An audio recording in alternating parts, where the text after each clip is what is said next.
Hi. Welcome to Someone Else's Movie, the original podcast where an actor, writer, director, or nebulous industry figure gives a little love to a movie they didn't make. I'm Norm Wilner, senior film writer for Now Magazine, and this is the other thing I do. For the 200th time, which is just ridiculous. But it is a very special episode. My guest this week is Naomi Snieckus, a comedian, actor, and writer you may know from Mr. D, The Steps, 2 for 1, and Happily Ever After, or any number of live comedy shows, many of which she performs with her husband, Matt Barham. She's also a podcaster. The Barham and Snieckus podcast, where she and Matt welcome a guest for an interview and an improv session, is a lot of fun, and her solo show, Firecracker Department, offers really engaging, insightful conversations with women working in the entertainment industry. I'm a fan. Naomi picked the Zen Diaries of Garry Shandling, Judd Apatow's incredible deep dive into the life of his friend and mentor, the stand-up, the actor, the writer, the producer, and the innovator who created some incredible television and left behind some remarkable journals before his untimely death in 2016. Built out of a mixture of archival footage and present-day interviews with people who knew and loved Shandling, it's a 4.25-hour-long memorial to a complex and clearly difficult human being, and it led Naomi and myself to a conversation that's as much about our own lives and the performance and understanding of comedy as it is about the film under discussion. This is someone else's movie, and this is us as well. I mean, that Garry Shandling movie, it was so impactful because I think it just spoke to me about creativity and authenticity, and that he was kind of venturing into this whole other world, because we all do, we do comedy, and then seeing that he was pursuing this deeper level of authenticity was really inspiring. It was both inspiring and depressing, because it was like, oh my god, I want to create, I want to do so much, and then there was part of it that was like, oh my god, I've just wasted so much time with not doing that kind of work. Yeah, but I think he also made himself crazy doing it. So well, that's it, right? The idea of mindfulness to the point of losing your mindfulness in mindfulness. I don't know how to describe it, but the feedback loop that he creates, that we see him creating and trying to get out of over and over again, is where you're so aware of who you are and what you're trying to accomplish that you can't accomplish it because you keep wondering how you're going to accomplish it. Yeah, there's a disconnect, right? With the more I think, the less productive I am in the world of comedy. Sure, yeah. And I think the job is for comedians to get out of your head, so you're not sort of watching over yourself going, oh, that makes you look stupid, or that makes you have a double chin. You don't want to do that. You want to just do comedy. Yeah, I have to admit, I missed it the first time around. I didn't see it when it aired because it was 4 hours long and 4.5, and we were prepping for hot docs, and so there's no time. And I caught up to it after TIFF. It was my decompression movie. Yeah. And it was great. Yeah. I wasn't expecting to be bored, but the idea of a 4.5-hour deep dive into somebody coming out of watching, 60-odd films. Yeah, right. It's the last thing you wanted to do. More. Yeah. But I never met Shandling, which kind of breaks my heart now in retrospect, because I think we would have had a really interesting conversation no matter what mood he was in or what he was doing. He was always someone who I was in awe of. Back in the 90s, I wrote about Larry Sanders. I didn't get to write about It's Garry Shandling Show, but I did write about Larry Sanders a couple of times, and it was just the most... It's funny, people don't remember the impact that it had. We're old enough to have been there and caught it, but now there's a new generation that just... Well, everybody's doing that. It's because of this. Yeah, he was the first. Yeah. Yeah, I know. It's funny when you see comedians like that people have forgotten, like Jacques Tati. Sure. That kind of stuff. Where we were just talking about that the other day, and he's one of my favorites, but his physical humor taught a lot of people that do physical humor now, and they don't even know it started with him. Yeah. Maybe 10 years ago, someone was asking what he did that was so influential, and I said, the Mr. Heavyfoot sketches on Kids in the Hall, that's what that is.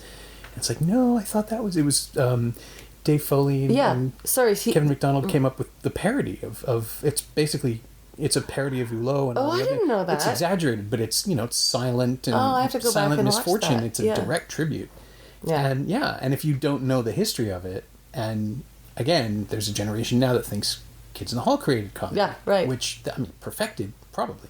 But it's fascinating to see everything come in waves and realize the debts that you owe to other things and the debts that culture owes. And this one, I mean, what is it, 35 years of comedy all cycling through all the way back to The Tonight Show? Yeah. But you would hope that people reflect back. Do you know what I mean? Oh, you would. That, like, you would hope. I don't think they always, like, I think there's some comedians, and maybe I've done it too, where I'm like, I invented that. You know, and I've met comedians that don't know who Carol Burnett is, and you kind of go, no, you gotta know where we're coming from. Yeah. Oh my God! And she pops up, and that was the other thing that really just struck me watching it, is how many of those people are retired or gone completely. And Carrie Fisher shows up, and there's the clip of Gilda Radner, which on It's Garry Shandling's show, which I had just re-encountered in Love Gilda, the documentary. At Hot Docs, where they actually dwell on it, because that was the comeback. That was the first time she'd been on screen. Is that right? I think 3 years. Wow. And it's heartbreaking and funny, and she looks good, and everybody's comfortable, and they're clearly happy together on screen. And, you know, where have you been? I had cancer. Where have you been? And I did not have cancer. It's just amazing. Yeah. But there's this mournfulness to it now, simply because so much of that generation is gone, and that Shandling himself. When I've said this a number of times, I'm sure on the podcast before, when Bowie died, I couldn't be sad about it for very long, because the songs won't let you. Like, the music is too joyous. Right. And it was the same with Prince, and with Shandling.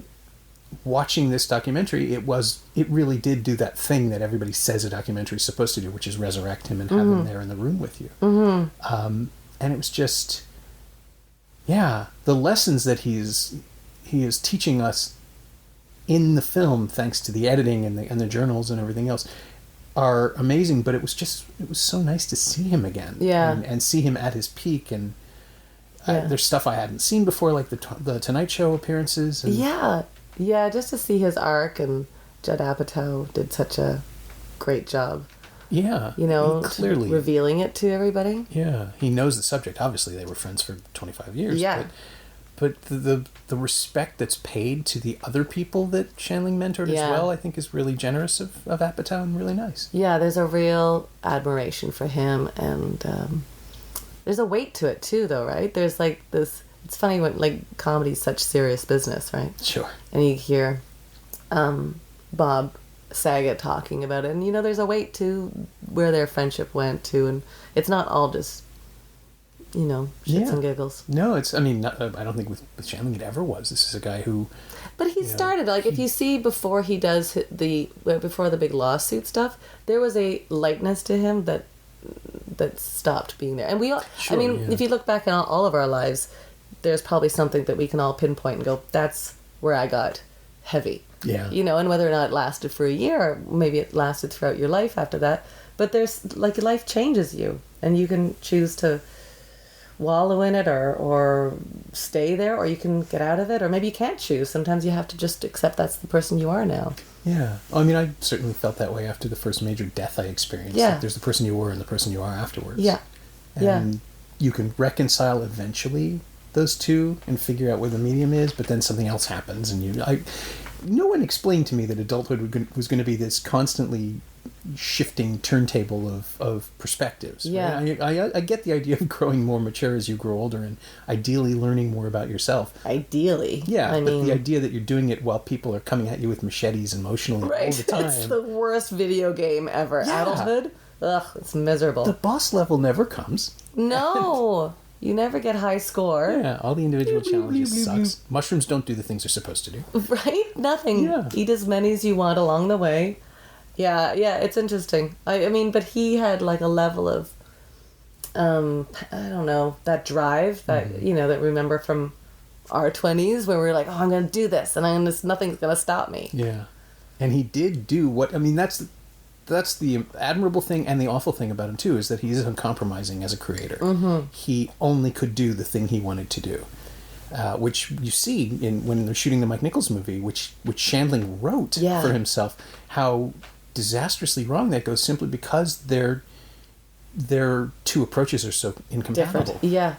That must have been so awful. Yeah. I mean, I saw it in theaters. Did you? It was a dead thing. Yeah. Like, you couldn't save it. Worse than Ishtar? I like his stuff. I've got to say, those from the songs alone. Yeah. But yeah, no, I remember seeing it with it was a preview audience, so it was sold out. And it was packed at the old York Theater, big screen, big audience. Yeah. Dead. Not a laugh. Just not a laugh. I think there's one laugh early on. But then who do you blame for that? Do you blame, like, producer, actor? Like, you go, well, it's not Garry Shandling's fault. He's really funny. So something along the way, the chef mixed salt instead of sugar. Yeah, it is weird. I truly believe no one ever sets out to make a bad movie, but I do think that sometimes... I think so. Can you imagine? Well, imagine Springtime for Hitler all over again. Yeah. But I think sometimes they give up. Yeah. And this felt like a movie that just They wasn't... gave up. Yeah, and based on what they say, in the footage that we see where Shandling's process required him to do multiple takes and Nichols wanted it on the first or second, I think they made each other miserable without meaning to, and then you can sort of feel the hand come off the tiller and it just flies away on its own. Why is that, though? Is it just, like, not being adjustable? People not being able to adjust? Like I don't know. Yeah. Well, I mean, it sounds like Nichols was at a point in his career where he didn't want to do 10 takes to find the scene. Right. And this is a guy who came from theater, who presumably had found it before they shot it and all that stuff. Yeah. He's casting people who can deliver, and it was just a bad creative pairing. Yeah. The salt instead of sugar. Yeah. Bad chemistry. But having seen the film and having no interest in ever revisiting Right. it, oh no, it was bad. Yeah. It was just really, really bad. And it was a script that was built along the same kind of banalities that Larry Sanders was, and Garry so I'm going to screw this up over and over again. I know. Garry Shandling show. You're not the only one. It gets confusing. But the two sitcoms that Shandling made are also, one is, as Apatow points out, it's The Office before The Office. It's a workplace sitcom that happens to be set in show business. And then it's Garry Shandling show is this amazing funhouse mirror on the concept of the sitcom that's also a show about a guy just being normal in Los Angeles. The film, What Planet Are You From, is about an alien who fumbles through the banalities that humans deal with every day. Right. And they just register as banal because the perspective isn't there.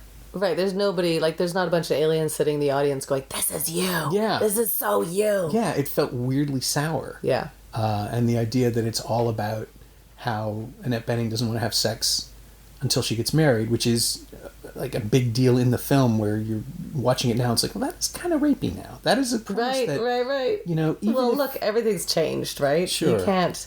We were just watching Midsummer Night's Dream in Hyde Park. Problematic. And, right, because he puts, like, Puck roofies the lovers. Everybody, right? Yeah, Pretty he just goes around, he's a drug dealer. It's not great.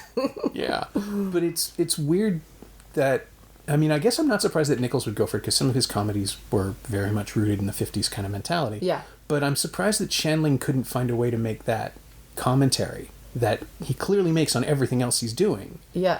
In the same way, and that the alien the premise is that an alien is here to propagate and perpetuate a species, and that requires a human woman, and then he becomes sexually frustrated. It's just like weird. Yeah. I know, and I'm such like Matt and I have like the Naomi Snieckus duo that we do, which is a lot of like Nichols and May stuff. Like I love Nichols and May, so to have that product result from somebody like Mike Nichols is quite shocking. Yeah, it's weird when, I guess it's just part of the whole larger framework of people aging out of relevance and not keeping up with the changing mores of the times, which we're seeing over and over again. I don't know. I mean, or is it people going, what'll just be fun? Let's just do this stupid little movie about the, and then they get screwed because it has to be more than just something that's going to be fun. Yeah. Right? Like that's where he goes back to like, it has to have some authenticity. It has to have some level of investment to it. If you do something that's just going to be for shits and giggles, you're probably just going to get shits and giggles out of it. Maybe not the giggles. Right. Yeah. You can be very successful doing that stuff. Yeah, sure. But I bet, like, folks that are making, sitcom-y, shtick comedy kind of thing, and not to discount that, there's validity in it, but that's their goal. Right? That's their goal. They're pursuing that as opposed to doing something like, hey, let's make something really trite and seek depth.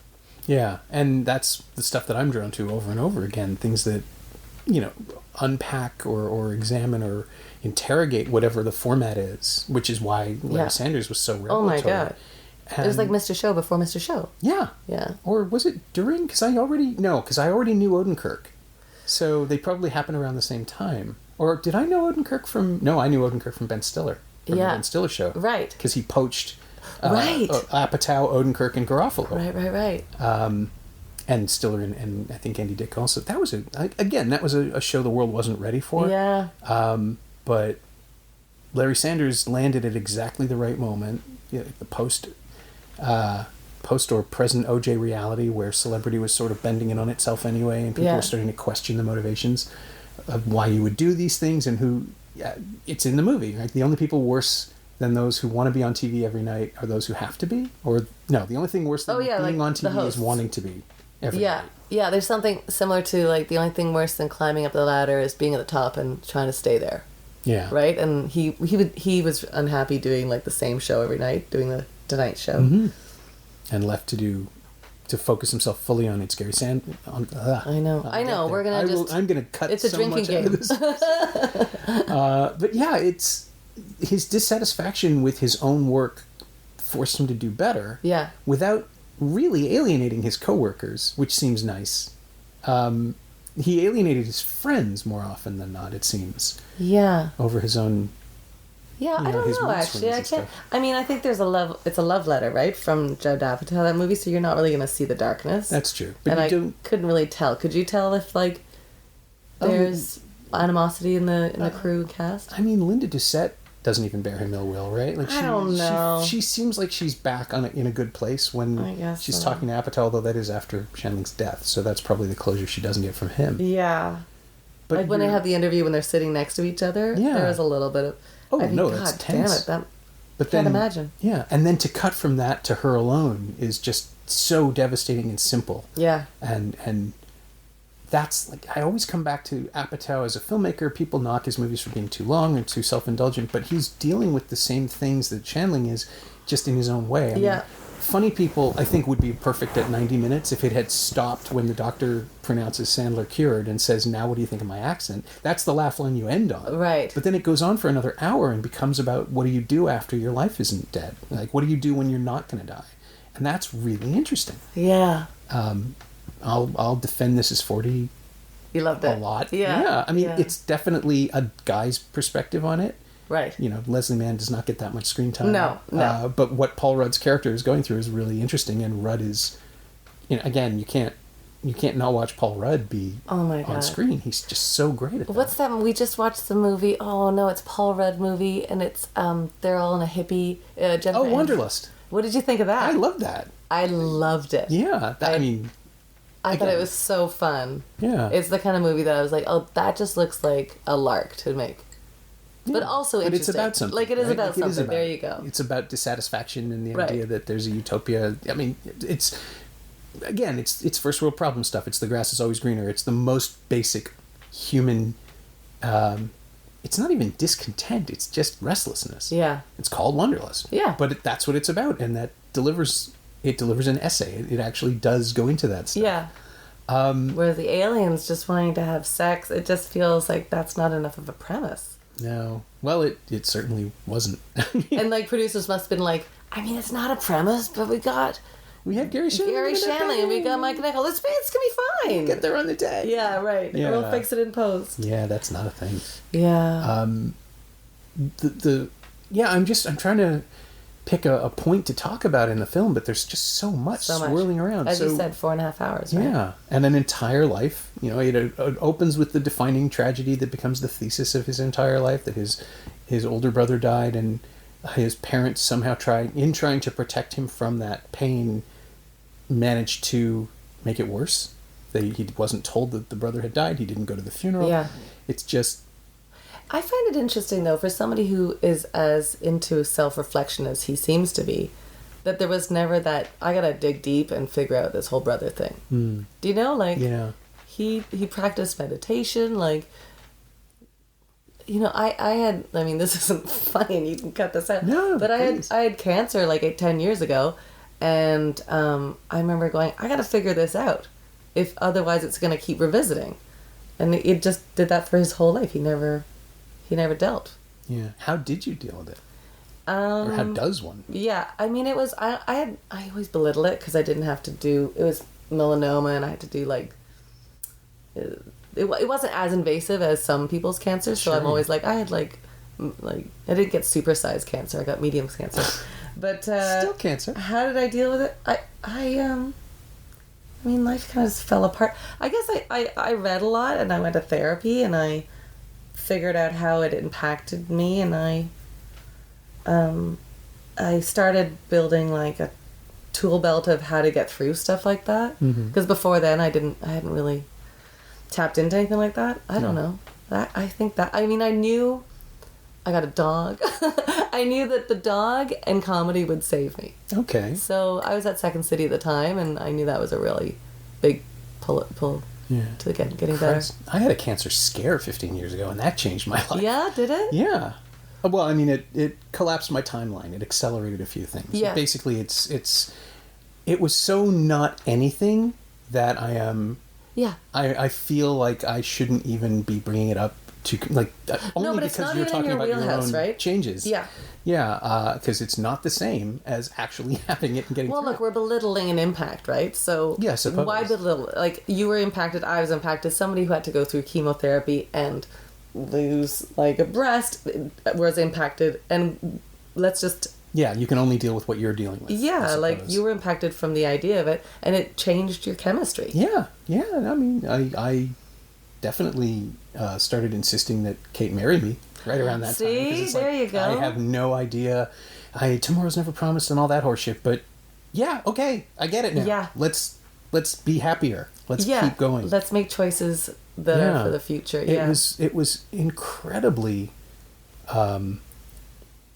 unsettling is the wrong word, but it completely, like, there was no such thing as equilibrium for those few days.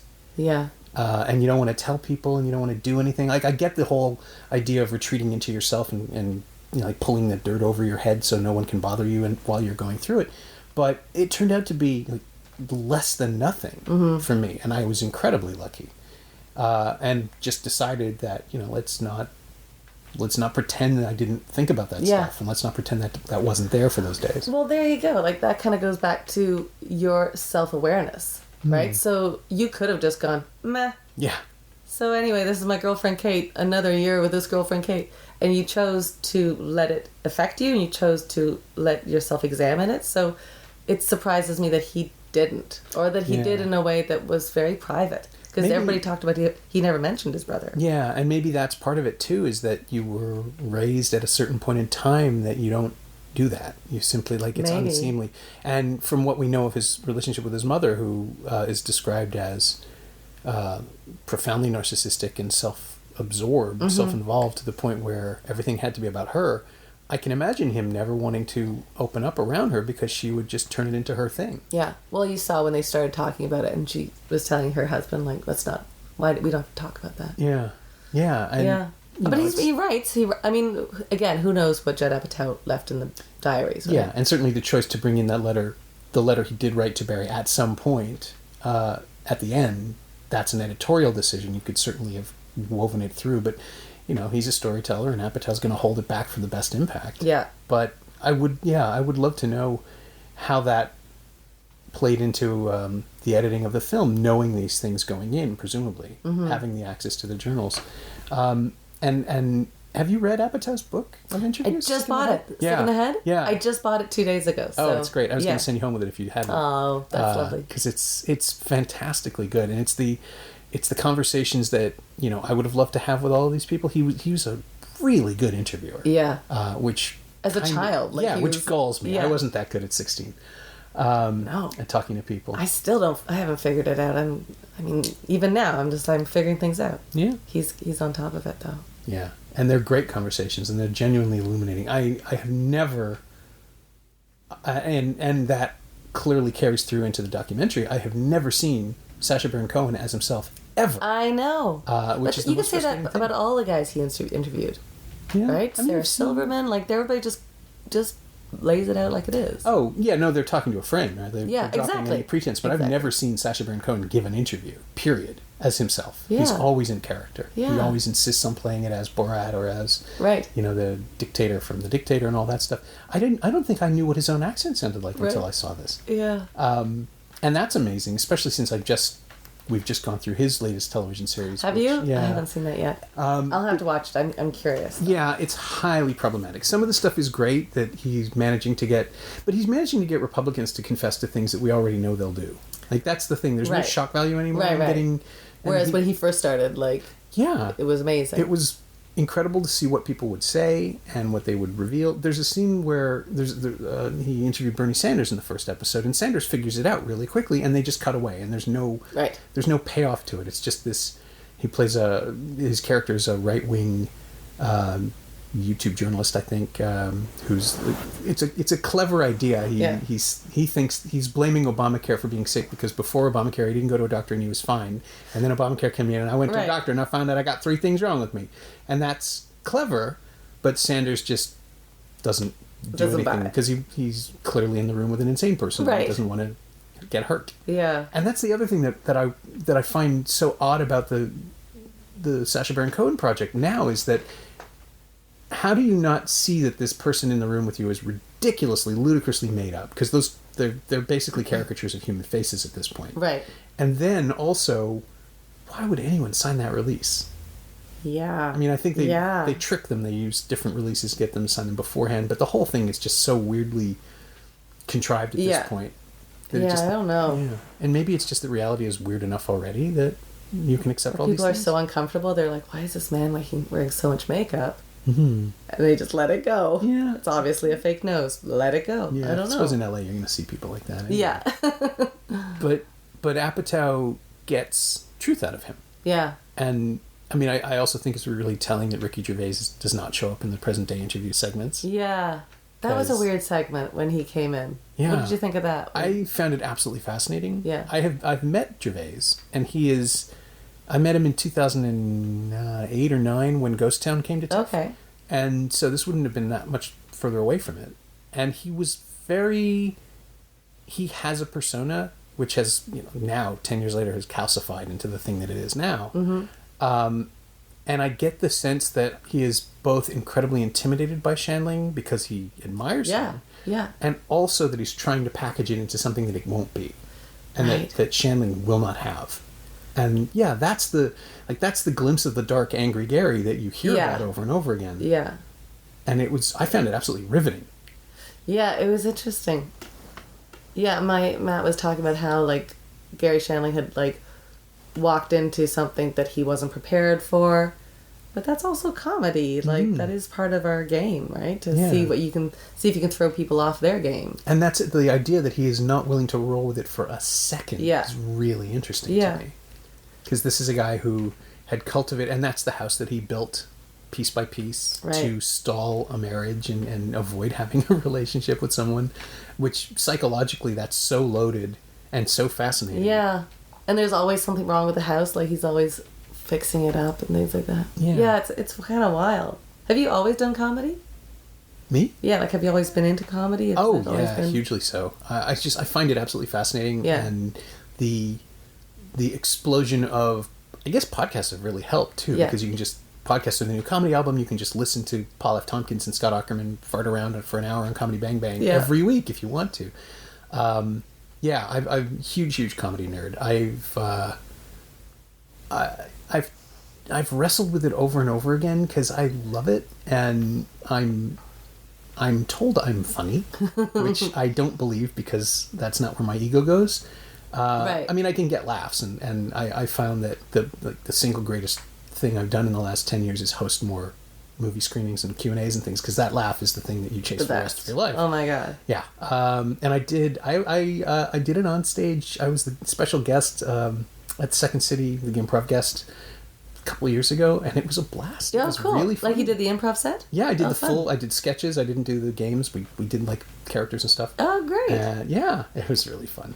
And the best way I can describe it is that I am having the best time and waiting to come out and behind the thing, and I realized instantly that there is no way I'm going to win this room over, because when they said, we have a very special guest tonight, and the people on the other side of the curtain were going, "It's Drake! It's Drake!" Oh, no. No, it is not. No. Whatever happens, I'm not going to get these people back. But I got a couple of laughs, and it was really fun. That's very funny. It was, yeah. I'm not Drake. I am not, and never will be. Yeah, it's pronounced Drac.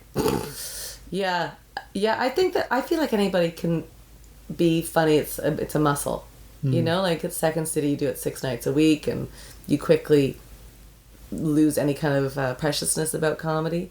So if you were doing like that, then you'd have the confidence in your comedy too, which is also something. But if you're doing sketch, like, you're funny, you've got some funny chops. I tried to. For I mean, who knows? I'm sure I couldn't make a living at it at this point. I'm 50. There's no way I'm going to get turned Never around. say never. You just can't. You just don't know. If you really wanted it, start doing stand up. And Ugh, no. Would you ever do stand up? Probably not. You look so lonely. I worry that. Well, yeah. I mean, you worry. I've done a couple of storytelling events, and you feel the ebb and flow, and it's just like, I think I know myself well enough that if I lose the room, I'm not going to get them back. Really?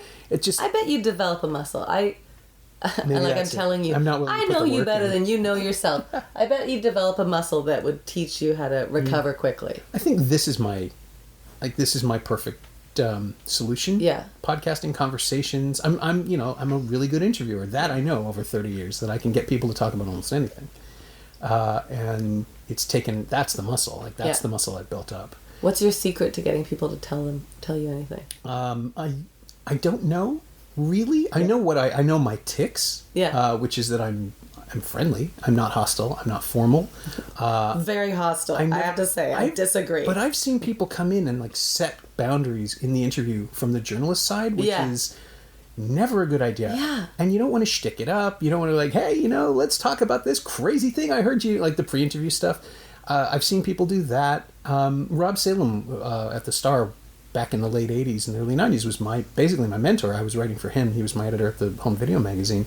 And we went to a couple of press events together that we both were invited to, and I would just sort of watch him take the lead in interviewing people. And he would just start talking. Yeah. And I realized nobody else does that. Like, nobody else just wants to have a conversation for however many minutes. You can't, I mean, if it's a TV junket, you've got 5 minutes, you can't.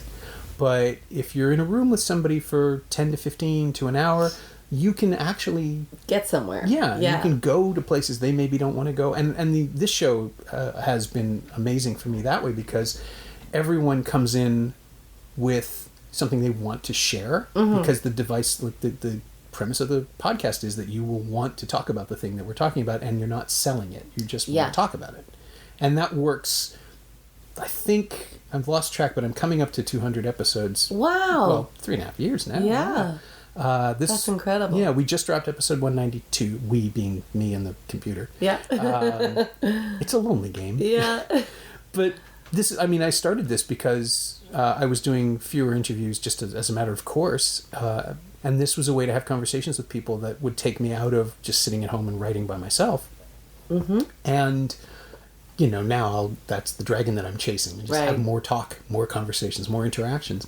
But it starts from a place of, I want to share something. Yeah. And and I'm being here receiving it, because that will spark conversation. And invariably, it always gets back to the person. Yeah. Like, the guest will talk about his or her own work, inevitably. We already have, and life and stuff. And I don't know where it's going to go, so why would I presume, sitting down, that I'm going to have a list of questions? You can be Brian Linehan, and who which shows is a whole up other style. Love it. Yeah. And it's so great to see him make Shandling uncomfortable by being so great, by being stiff and prepared. Yeah. And not open to any of the things that Shandling would be open to in another conversation. Yeah. I mean, you're also you're like talking about a movie that I've chosen that I care about, as opposed to like you saying, I want you to come in and talk about, I don't know. Yeah. Well, your latest project, the thing poetry. That you did. We could talk about poetry. I'm that's looking a great movies. movie. I'm looking at it. Yeah, that's in fact, that's Lee Chang-dong's last film before burning. It's been 8 years since he's made another movie, and he was just here. You may know more about movies than I do. It's kind of the gig. It kind of is the gig. I'm just like looking at these movie titles. I'm like, I don't recognize a lot of them. Well, they're all pretty good. Yeah. I mean, most of them are. There's a couple that are up there just because I can't believe that they exist, and I wanted to keep the Yeah. commentary track. Now, or when something. Blu-ray came along, we were like, oh boy, I'm gonna start again. I'm living through it now with 4K, but I have the awful advantage of having covered home video for 25 years. So most of this, well, at this point, I think half and half, but all the DVDs, they all came. They were all review copies, so they just that was easy. But now you're getting screeners in like files. Yeah, it's all streaming now. Yeah. The things that are the new stuff that's here is stuff that I'm buying, and I'm perfectly fine with that. Right. I still believe in physical media. Yeah, I get it. I mean, last week Apple took 3 films off their service or something. The Canadian rights went away, so people were losing the content that they'd already paid for to keep. Yeah, I don't like that. I don't like that. That's not fair. This, as long as I have power and a player, these movies will work. Yeah. And that's the most important thing for me. And, power, you could hook up a bicycle and do your own power, right? Like, yeah. Let's get creative here. The here. day will come. Yeah. But yeah, I have built this little bunker. Yeah. And filled it with movies, and that black bookcase over there is Criterion only. Wow. That's the advantage, too, of covering them all along. That's incredible. Yeah, that's the history of, what do they call it? Important and contemporary world cinema, classic and contemporary important world cinema. That's, if everything else goes to hell, I can lock myself in here with a bicycle and watch, I can always watch Bicycle Thief. Yeah, right. What about videos? Do you have any of those left over? I do, yeah. There's still a few. Just that you can't. There's about 30 or 40 VHS tapes. It's stuff that was just never released in another medium. I That still you have just about 200 can't Laserdiscs part. over there. No kidding. Yeah, Wow. stuff that just might not come back. Yeah. And the archiving, I mean, to bring it back to the Shandling documentary, without those videotapes, we would have He had so much coverage. Yeah, Yeah. we wouldn't have that understanding of him. I mean, the box sets of Larry Sanders and Garry Shandling show are in there Do somewhere. you? Oh, you yeah. have those. They're amazing. That's incredible. It's I haven't seen all of those. I caught bits at the time because we just didn't have access for whatever reason. No, I was watching them obsessively. I think in Toronto it was carried, and Larry Sanders, I remember, was carried at like midnight on CBC. So I would, more often than not, I would be up anyway. But then they started airing them out of sequence or out of season or something. There was a delay between the US broadcast and the Canadian broadcast. It was a nightmare. Yeah. But yeah, it's the fact that they're preserved now and available on disc with the incredible DVD extras that Shandling produced himself at. I mean, that Shout Factory being willing to indulge him, they're doing incredible work with their archival materials.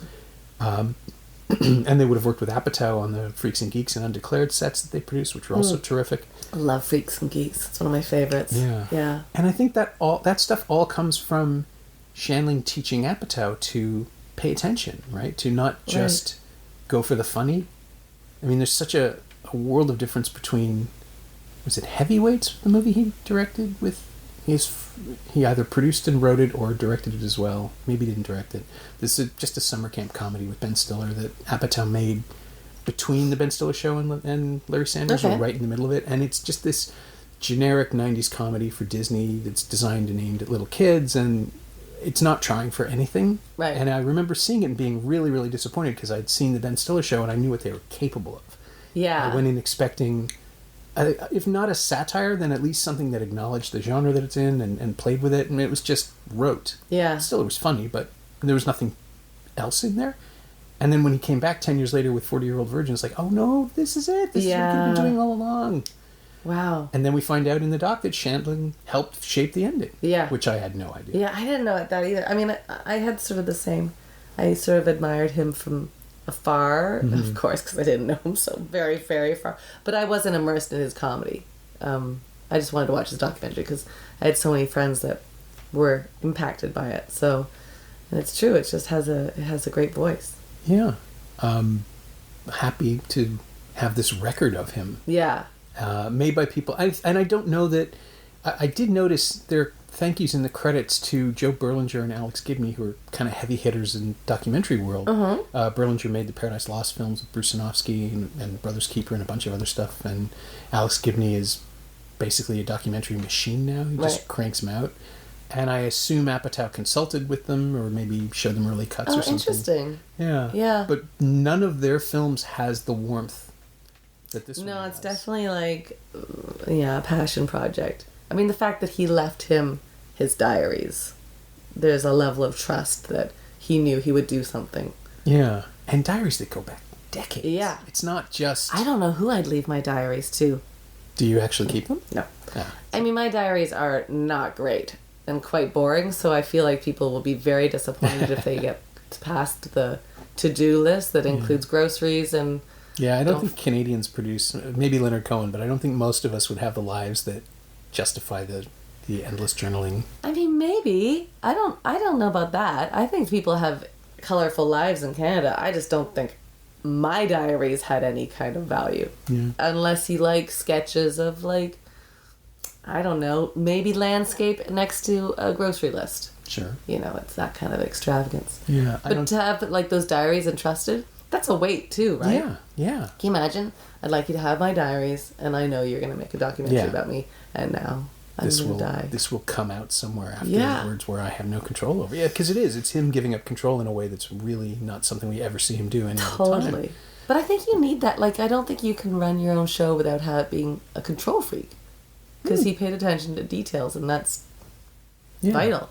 Yeah, to the point where he was so obsessed with something that he would wander. I love that detail that they ended up shooting for pages and pages because the minute they called cut, he'd wander away. And presumably it was to deal with some other problem. They never really say where he went, where they found him. But I also think his brain, like, you know, when they were doing something in front of a live audience and he was still, like, working on bits, and I think that's just, his brain was, and then I don't know, gosh, I don't know him at all, so it's presumptuous of me to pretend I do, but, you know, like, when he went through the lawsuit, I think that just takes a chunk of your brain constantly. Yeah. Because it's sad, like, I think there's a level of, you know, I don't know, betrayal and sadness that he had lost that friend. I would think so. And that it started out as the end of a different relationship, right? Because it was the breakup with the set that triggered, according to the film anyway, that triggered the larger lawsuits when he started looking into what Gray was doing.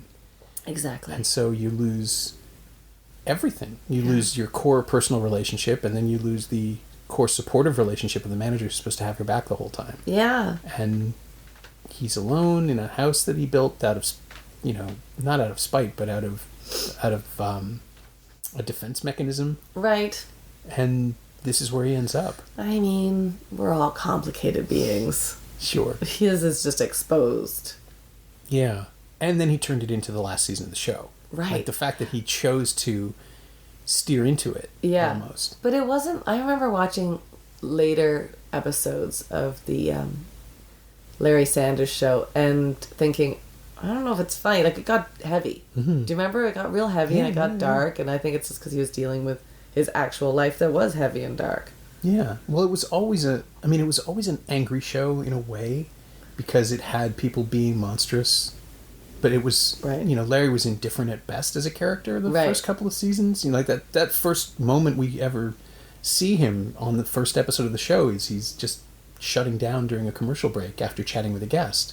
And that was the moment that it tells you what kind of show it's going to be. I don't even remember who the guest was, but he's interviewing somebody and they go to commercial and then it switches out of the TV frame, out of video into film. Oh, yeah, and he's just sitting absolutely still and the person sitting, the guest is saying, so, you know, what are you doing afterwards? And he's just... Was it Jim Carrey? I don't think it was. Maybe it was. But he's shut down and staring dead ahead and not interacting at all. Yeah. And gradually, I think the point of the show is that is who Larry is. Yeah. Like that there is nothing if he's not on camera. And so his attempts to build relationships are doomed and his attempts to trust are doomed. Yeah. Because he will always pull back and pull out. Yeah. And even, you know, that one moment where he's alone with himself after the first time he quits the show, at the end, I think it's season 4, there's a moment that stayed with me forever. He's talking about how he's going to retire and he's going to a cabin and he springs it on everybody and walks away and tells Artie that's his plan. And then we cut to him in his cabin and he's muttering the introduction to the show to himself. And the last line of that season is, and now a man who's made a huge fucking mistake. Right. And it says everything. Yeah. Yeah, I mean, also, where do you go from those successes? Like, you can't match them. Yeah. You've changed television twice in a row. Yeah, right? And now what? And now what? And now you're alone. You don't have the team that you had with you. You have your friends, but they're not working for you, so it's a different relationship. Right. And maybe that's the thing that he didn't have in what planet are you from is that he didn't have final say over anything. Right, he was just a player. Yeah. Yeah. And he had to abdicate that responsibility. Yeah. And that made it impossible to do the thing he wanted to do. But knowing that, like, it surprised me that he didn't know himself well enough to not know that that was a pitfall. Yeah.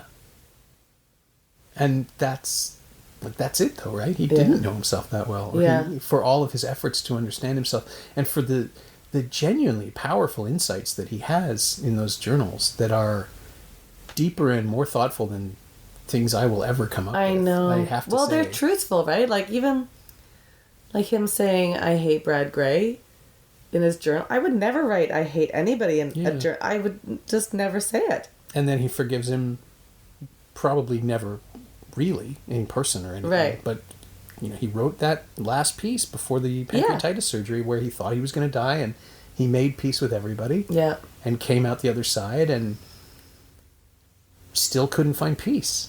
Right? I mean, he was still agitating. The outtake footage of him with Seinfeld from that episode of Comedians in Cars Getting Coffee. Yeah. That's fascinating. He's restless and uncomfortable, and he doesn't like not being in control. Yeah. With somebody who's known for ever. Yeah, I mean, as I said, he's a complicated fellow, and the balance is something that we're all searching for. But that's really it's a tricky one for sure. Yeah, I do think, like in the final analysis that Apatow provides, I think we're supposed to take away that he lived the best version of his life that he could have. That he. I mean, aren't we all? He found a way. Right, we're just figuring it out. That's what we tell ourselves. I know. Well, we're doing the best we can. I think it actually happened for him. Yeah, but I think it actually happened for Shandling. I think once he figured out boxing somehow, that centered him. Oh right, yeah, right, boxing. That weird final act of his life where he embraced something that was purely physical because that was the other thing that put him in the moment. Right. Like that sequence with Alec Baldwin, who is so clearly not coming from it in the same place at all. That fascinated me more than almost anything else in the movie because we're seeing two completely different perspectives on the same event as it happens, and they're talking about a memory. Yeah. And they perceive those things differently. And there's that moment where Baldwin just shuts off and it's like, no, we're talking too much. Let's get back into the ring. And that's him chasing his moment. Right. While Shandling wants to figure out why they're having the moment in the first place. Yeah. That's a guy who knows stuff about himself. Not Baldwin. Yeah. Shandling. No, I know. I mean, he's definitely, he has a self-awareness for sure. It's just where it stops. Yeah. It's interesting, And then he does things like the basketball game that they always used to have. Like, that's so beautiful. Mm-hmm. But it also makes me think of, like, like the kid that has, like, the coolest pool so that all the people will come over because that's, he wants his peeps around. That's the quality. He's still, I mean, it's still his staff. It's still his crew. Yeah. They're in charge. He's in charge. Did you ever see him do live comedy? No. No, me neither. No, I never had the chance. I covered a couple of comedy festivals for the Star way back, but I never got to go to anything he did. Yeah. Yeah. I'm not sure he ever came to them.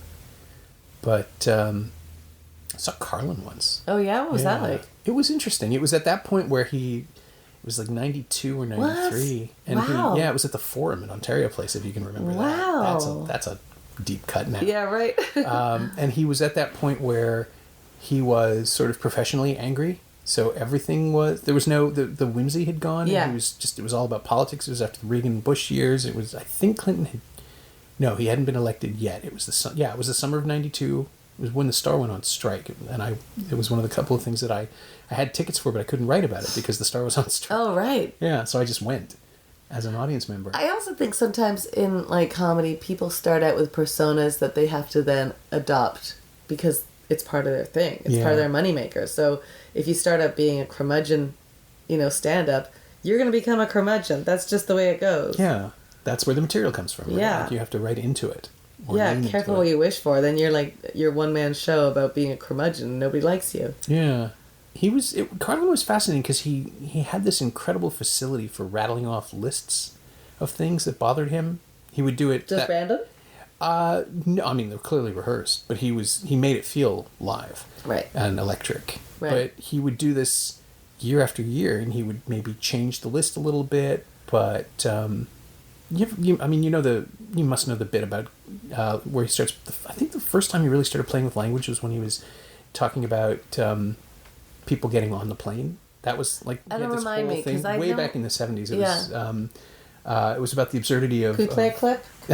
Somebody play a clip? I must have it here somewhere. But the bit was that he was offended, fundamentally offended by the linguistic convolutions, the acrobatics that were required to make you feel relaxed when you get on an airplane. Right. Because he's saying, like, we're going to get on the plane. It's like, fuck you, I'm getting in. It was all about that. Right. And, in the event of, and all these Right. things. Oh, yeah. And he Such a just, smart. line by line through that speech, Yeah. he was fascinating. And so that evolved into this thing where he would just lay out for 5 or 6 minutes a list of, it was people I can do without originally. Right. It was just types of people.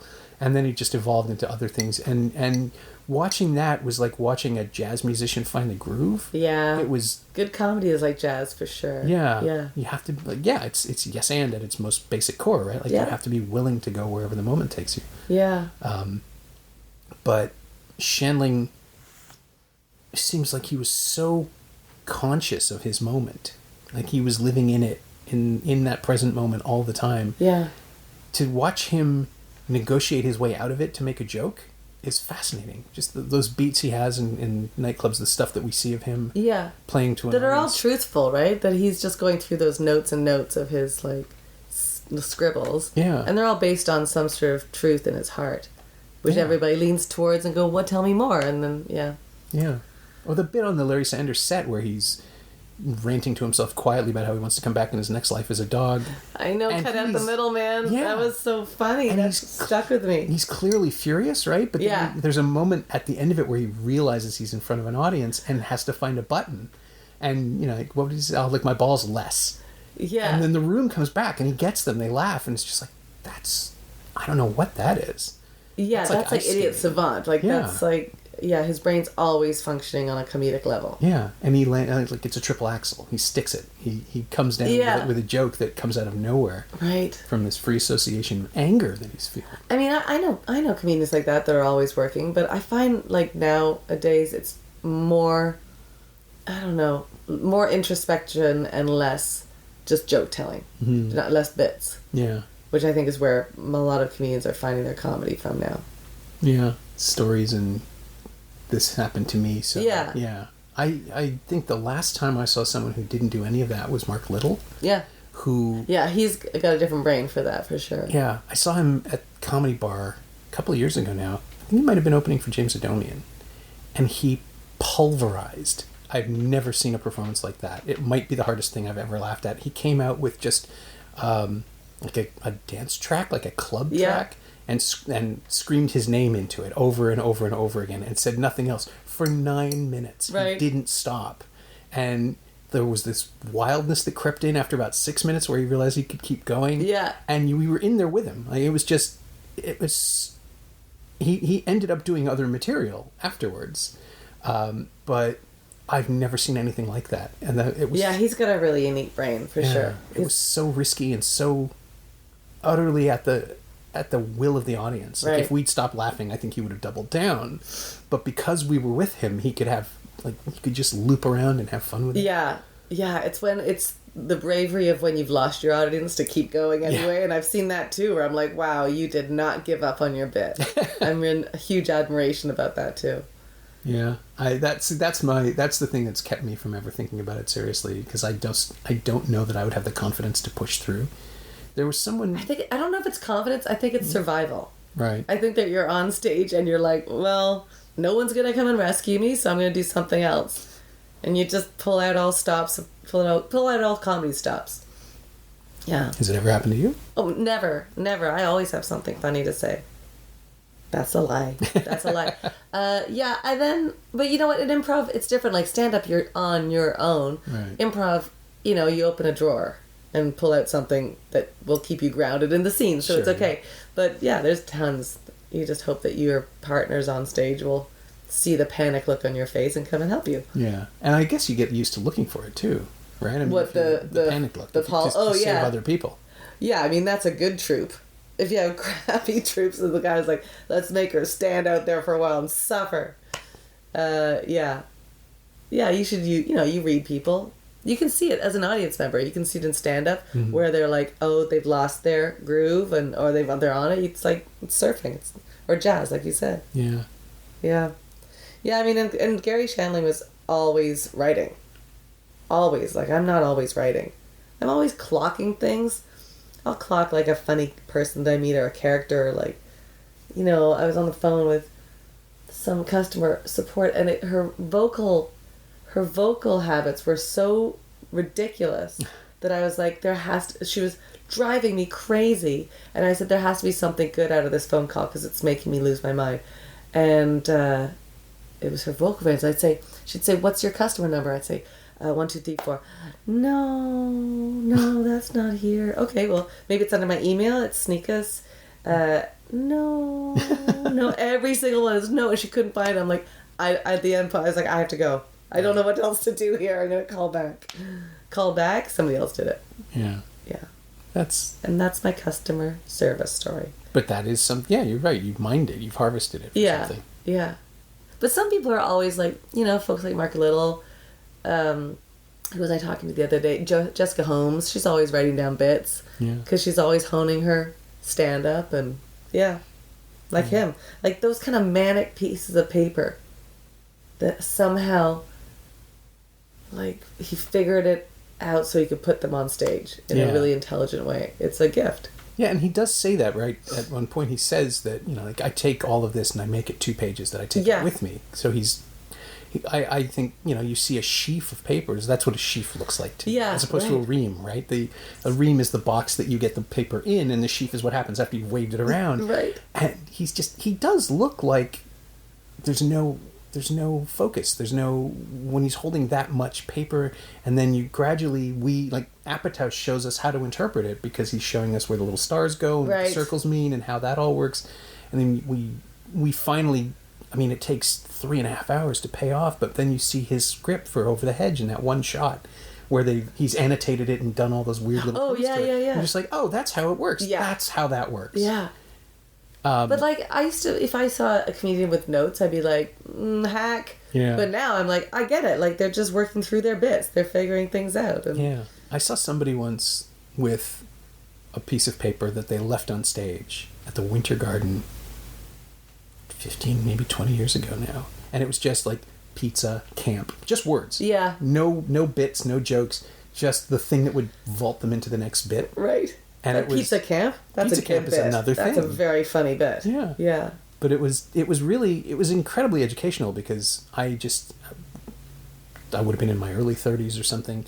I had my concepts of comedy, and it's like, no, okay, that's somebody else doing another a completely different thing. Yeah.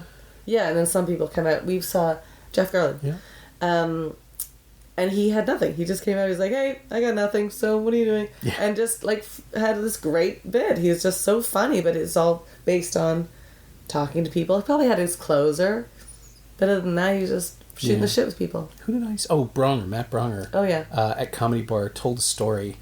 It was this great, bizarre story about accidentally putting his hand in someone else's mouth, gesturing and having it go right into someone's face. Yeah. And he had this refrain for it to explain his own horror, which is that my hand is in his mouth and head. Yeah. And that's so it was funny. So beautiful. That's so great. And he did the podcast afterwards, after his first set. So we were on the way to the little tiny green room where we recorded it. I was asking, how did you hit on mouth and head? Because that's so pure and it's such a great way of explaining it. And he said, it'll probably be different next time. That's what it sounded like. Right. In the moment. And it's like... Right, so I think like everybody approaches that craft differently, right? So some people would hone that until if you missed a syllable, the joke didn't work. Yeah, because mouth and head, I still remember it now because it conveys the sheer horror, right? Yeah, like, it's not just in his mouth, it's in his head. And he got it across so, like, bang, bang. Perfectly. Just beautifully executed. And then the next set would be a different bit. And yeah. I would love to see that again and see how it changed or how, like, because then, the chemistry in the room changes and that bit never works again. Yeah. Yeah. I understudied, at Second City, Carolyn Taylor from Baroness. Oh, yeah. And she's, like, a very unique comedian. Like, there were certain bits that she would do, like the way she would look at the audience or the way she would laugh or like the way she delivered a word, and I could never get it. I would try to impersonate her to a T with rhythm and everything, and I just am not Carolyn Taylor. So that's, also something you have to let go of when you're, understudying, but is it the presence? chemistry. Is it electricity? Is it timing? I don't know. It's a nuance. It's like the ownership. I mean, she'd written the material, right? So I was just her understudy. So maybe it's the ownership of material. I don't know. Yeah, I mean, I guess if you're trying so hard to replicate it, you're going to miss whatever you can make authentic in it. Yeah, or maybe like there are things at Second City, like you try to, when you're the understudy, your job is just to replicate it as best as possible so it doesn't screw up the rest of the show. Right. But there's some things you're like, I gotta just make this my own. It's not gonna work if I try to be her. Yeah. But it's tricky. Yeah, I have seen like definitive performances from people who, like Paul Lee on In Kim's Convenience on the show is a different Appa than he was on stage. And it's jarring because I came to the show first and caught up to the stage show later. Oh, so you saw the TV show I saw before. the TV show first, yeah. Oh, interesting. Yeah, I just, never could get to it, basically. Don't cover theater, so I wasn't able to. And then when it went back to Soul Pepper for the last time, and I knew it was going to be the last time, I made a point of going to see it. Right. And I was shocked at how much rage is in that character and how much bottled anger he carries in all of those scenes. And we talked about it later, and he said, my Instagram handle is Angry Appa. You never noticed? And I'm like, I never thought about that. I thought it tied, because I thought it tied into his Twitter handle as Bitter Asian Dude, which was a joke about how he's bitter because there are no roles for Asian actors. Right. And I said, well, I just assumed. It's like, no, the original Appa was not they're hinting at it in the show. They talk about his angry past. Right. And because it's a sitcom, it can't deal with those issues. Right. And they found a really interesting way to make it a new show. And I think the show's great. Yeah.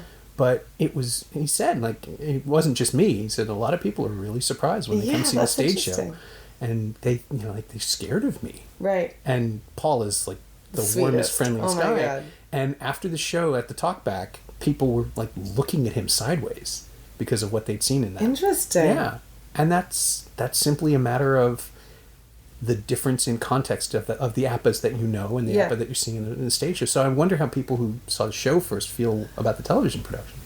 Right. I mean, I saw the show first, but I accept there's a change in the next generation.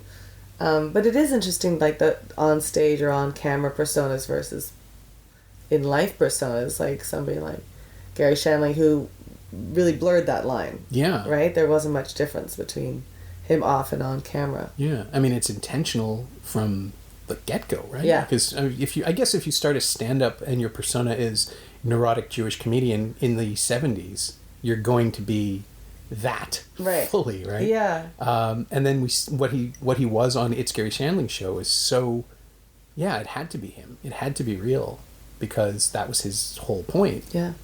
The impossibility of making a fun sitcom about someone who's human and real and flawed. Totally. And then the insight that who gets credit for it? Was it Peter Tolan?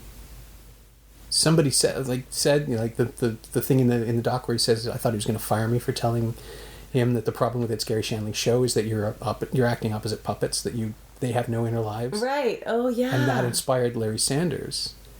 And it's such a simple insight, but again, he spent 4 years on the show not getting that, right? Like, he missed stuff about himself and about what he was doing creatively. Yeah, I assume we all do. Yeah. You can't help it. But we'll catch it the next time. Yeah, and he did, right? Like, that's what the Larry Sanders Show is. It's the evolution of that concept of being as real as possible. He just changed his name. Yeah.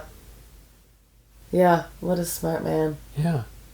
Yeah, it's absolutely fascinating, and I'm so glad you picked it because it let me spend that 4.5 hours just thinking about it. I could have spent another 4.5 hours. I was like captivated. I wanted more and more and more. I wanted all the insight to his brain and insight to the business, and it makes you want to step up your game. Yeah, I hope the Blu-ray comes with plenty of deleted stuff. I can't imagine what Apatow wanted to keep and didn't. That's always the question you want to ask with a documentary this big. Yeah. It's like, what was the last thing you cut? Yeah. What was the hardest thing to cut? How much did it hurt to give up the last 5 minutes?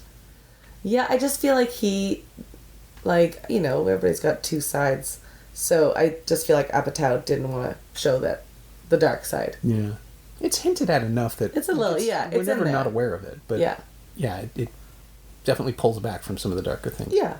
Which I get. I get it. And we see them in his diaries. We see him in his journals. Yeah. There's that moment towards the end of the film where his handwriting is clearly wobblier than it was. Yeah. A couple of zooms where it's just you can see the shaky penmanship. Right. It's probably just before the pancreatitis surgery, but Right. just the idea that he was still committed to taking stock of himself at that point. Yeah. You know, what is it? You might live 3 days, you might live 3 years, but you'll be living. Like the simplest thing, the perspective. Yeah, I mean, what a legacy too, right? Yeah. You look around this office and you think about how much effort and how much, blood, sweat, and tears went into each one of these projects. Yeah, I try to think about that. I mean, that's the other thing as a critic that, I mean, I already said it. Nobody ever sets out to make a bad film consciously. I mean, people set out to make cheap films or passable films, but like Paddington. Oh. Somebody put a lot of, their heart into that. Yeah. Kate and I were just talking about it this morning because she's finally seen the first one, hasn't seen the second one yet. And they are just... Have you seen them? I have not. They are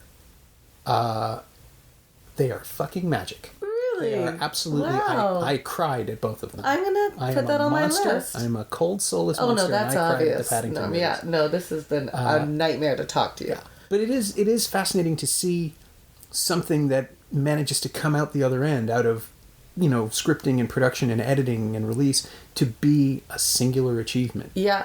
And Shandling did that with the two shows, and the Paddington movies do it with the Paddington character. They somehow take this impossibility of making a non-cynical movie for a cynical age, Right, and remind you what it is to be kind and giving and open. And that was... It's weird that you would pick the Paddington movies, but that was Shandling's mission, right? Like, Yeah. Still be good. Still be the best version of you that you can be. And Yeah. presumably eat marmalade sandwiches. Right? Oh, gosh. Because that's a goal for us all. Yeah. Well, I also have to recognize the meticulousness of the alphabetized. Yeah, if you don't do it, you'll never find anything. That's No, it's basically true. it. It's a survival tactic. It's true. It's the one time my OCD makes sense, because I can tell you where everything is. How many do you have? That I don't know. I've lost count, but it's thousands. I mean, easily. Because I don't know if you noticed, but behind the Blu-rays are DVDs. I get it. Also alphabetized. Of course. And more of them. And also over there are all the box sets for TV. I know. The franchises are chronologically ordered because I am insane. Wow. So it's the only way I can negotiate it. I mean, everything. it does make me want to start knocking on your door when I need to get, the full box set that I can't see on Netflix. You want to borrow it. That's the other thing, right? Netflix won't always have the I stuff they know. have now, and they won't have the extras, and...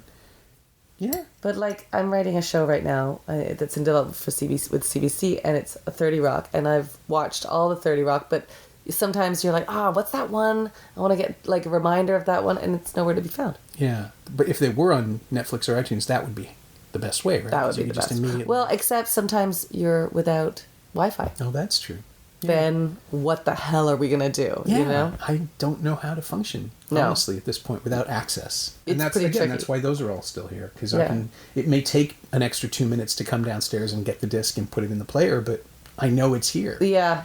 Paul Schrader told me once, we were having this conversation about digital versus film, literally film, Yeah. and how we got to a point where he said it's gotten now, and he's 70, and he said it's gotten to the point where if I want to watch a scene from 2001, I will buy it on iTunes or rent it on iTunes rather than get up and walk to the other side of my office and get the Blu-ray. God. And it's like, why would you do that? And he said, well, I mean, baseline, I can afford it. Right. It's $2. It's nothing. And it's easier. What's your time worth? Yeah. And I guess That's very funny. if you're in this, if he is in this place of instant gratification, the kids today, like that generation, Insane. is never gonna Yeah. understand rewinding videotapes. Like there are things that my nieces who've never. I saw one of my nieces yesterday, and she's never had to rewind a tape. She's never had to wait for something. Right. Ever. All She's of those never had to things. rewind anything. Yeah, YouTube is there for her. If she wants to see something, she can see it instantly. The worst for her is just the little disc that just goes around and Yeah. around. Then she's like, Buffering. can you imagine? I have to wait for buffering.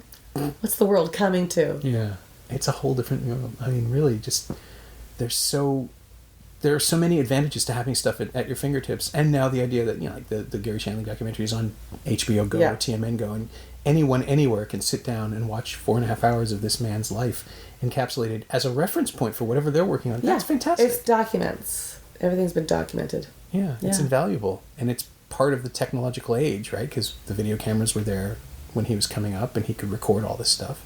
Think about the next generation, all the stuff that'll be available. Yeah. Oh, God.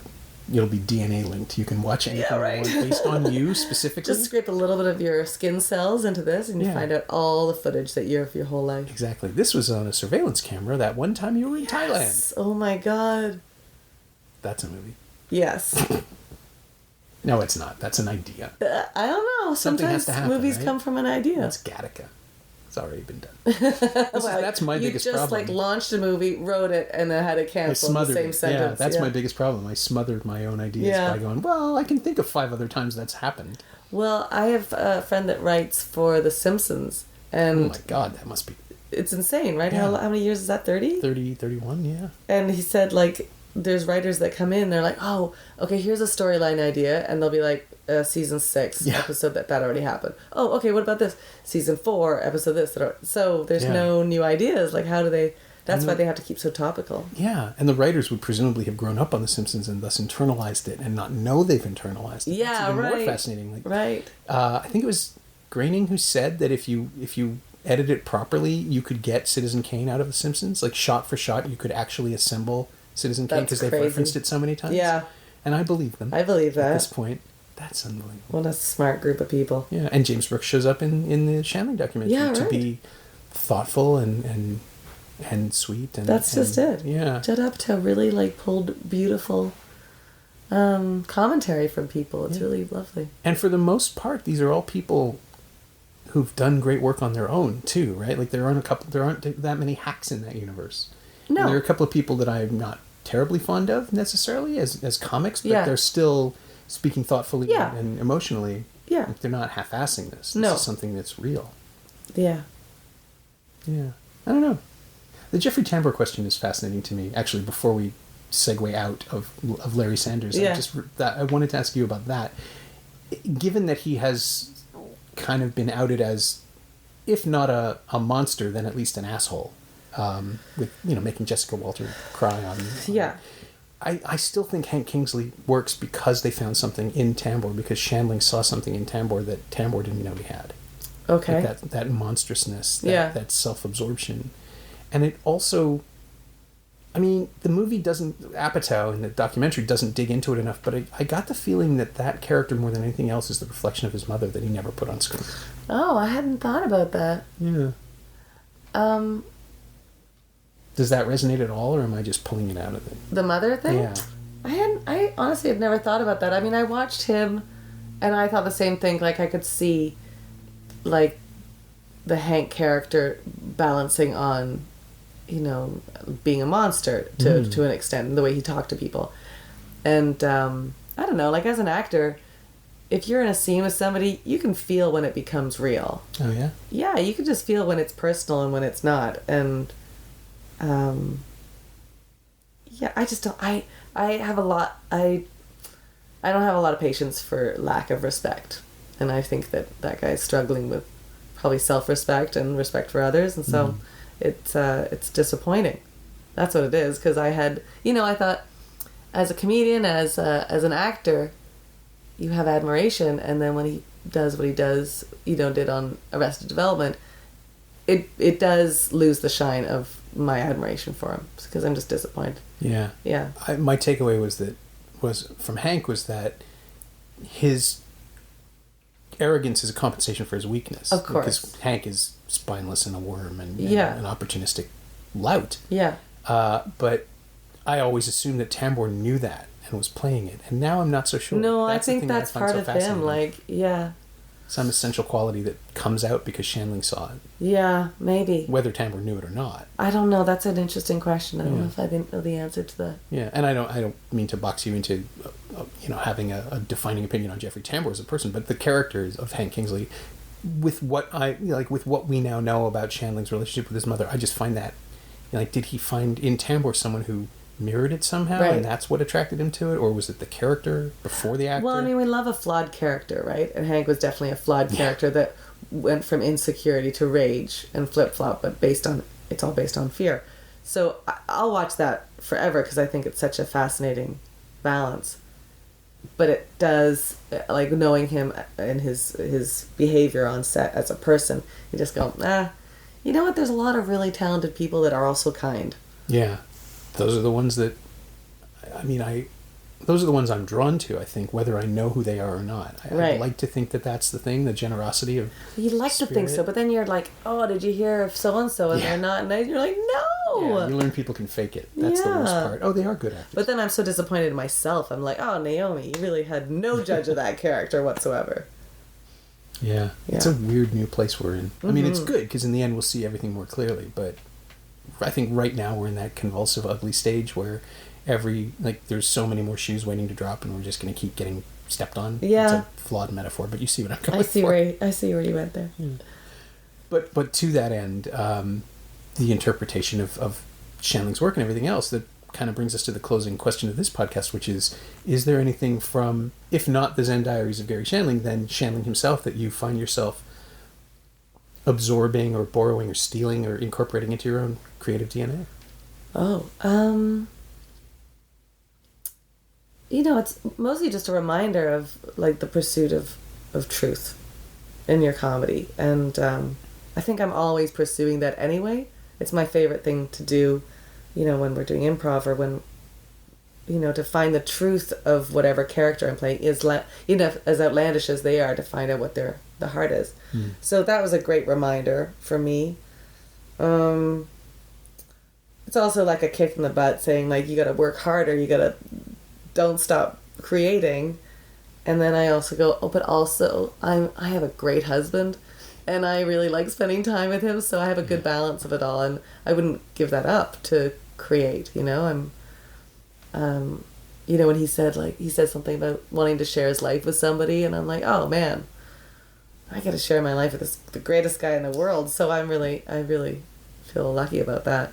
Yeah. Not to hashtag bless you too much, but hashtag blessed. It's nice to be happy. Yeah. I mean, I think that's my takeaway from Shandling, is that he couldn't allow himself to, for all the self-knowledge he struggled with. Yeah. He couldn't allow himself to be himself with someone else in the end. Yeah. And his weird little affirmation at one point that somewhere out there's a woman for you who will get you. And it's like, there were lots of women. Yeah. Yeah. I mean, that is sad. But you just... Yeah. He couldn't get outside himself long enough to find someone else who could get outside of him. Yeah. Get into him. It's also like, what is it all about, Alfie? You know what I mean? Like, I love my job so much, and I love that I get to do comedy, and it's honestly, I feel really lucky. But at the end of the day, I'm really lucky because I found this guy, and I think that's at the balance of it all. Somebody said you can have it all, but you can't have it all at the same time. So you have to just make sure you're walking this fine line of, like, oh, my career's doing okay, but my relationship's not. Oh, my relationship's doing, my career's falling, but it's just constant teeter-totter. Yeah, but you can... I don't know that that's true, though. You can have it all if you decide that that's what you want. If the structures in your life are arranged in such a way that you can be content. Yeah. Like, I have a career. I'm happily married. Yeah. I feel like I do have it all. Yeah. I mean, that might mean that a rock is about to fall on my head. But No. I just think the definition of your success maybe changes. Exactly. Within the confines of my life as it is, I'm really quite happy. Yeah. And does that mean I have settled for what I'm in? And I'm not asking in an accusatory fashion. I just mean, like, in the larger view, does that mean I'm happy where I am and don't want to go any further? Or does that mean that this is what happiness looks like and I just figured it out? I think the latter. I hope so. I think so, because I think we pursue our dreams and our goals and our idea of what success is, and then gradually as we age and we get kicks in the ass, like cancer kicks in the ass, then you sort of go, wait a second, what's it really all about? And you balance it up. And so, I think you can have it all in your own mind. Yeah. So that's what's most important. Yeah, I mean, like, the worst thing I can say about my life is that my dog is kind of a dick, and, I mean, that guy. You haven't even met him. He's a monster. He's a monster. Don't pretend like it's okay. My thanks to Naomi Snieckus, who you can see in Mr. D, airing its last season on CBC Wednesdays at 9 p.m., and you can hear goofing around with her husband Matt Barham and special guests on their improv podcast, the Barham and Snieckus Podcast, every other week. Their new show, Someone Stole Something, will launch in January, and Naomi's excellent interview podcast, Firecracker Department, returns for a new season in February. Thanks also to Ingrid Hamilton. She knows what she did. You can find Naomi on Twitter at Snieckus, just Snieckus, and you can find the Zen Diaries of Garry Shandling on HBO Go and iTunes in the US, and on Crave in Canada. The iTunes version has additional material that is definitely worth your time. As always, you can find me on Twitter at Norm Wilner, and elsewhere on the internet at nowtoronto.com. You can also find this podcast on Twitter at Semcast, S-E-M-Cast, and on the web at someoneelsesmovie.com. If you feel like leaving a review on iTunes or Apple Podcasts or wherever you enjoy the show, it would be greatly appreciated. Every little bit helps, it truly does, even 200 episodes later, which, seriously, thanks for your support, and thanks for listening.